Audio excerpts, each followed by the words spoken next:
বিশ্বকাপে মেসির গোলের গল্প যেন রূপকথাকেও হার মানায়। ২০০৬ সালের প্রথম গোল, তারপর ২০১০ সালের হতাশা, কিন্তু সেখান থেকেই শুরু হয় এক অবিশ্বাস্য প্রত্যাবর্তন।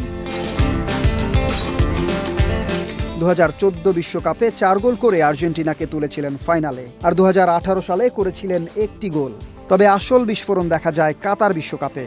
২০২২ সালে ৭ গোল করে আর্জেন্টিনাকে এনে দেন বহুল প্রতীক্ষিত বিশ্বকাপ ট্রফি। তবে এবারও থেমে নেই মেসির রেকর্ড যাত্রা।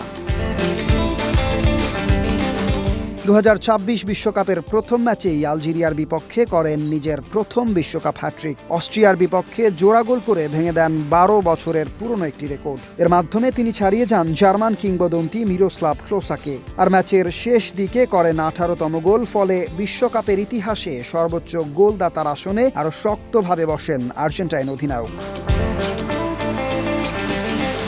এখন প্রশ্ন উঠছে, ৩৯ বছর বয়সী এই ফুটবল জাদুকর কোথায় গিয়ে থামবেন? একের পর এক রেকর্ড ভেঙে লিওনেল মেসি আবারও প্রমাণ করলেন বিশ্বকাপের মঞ্চে তার গল্প এখনও শেষ হয়ে যায়নি।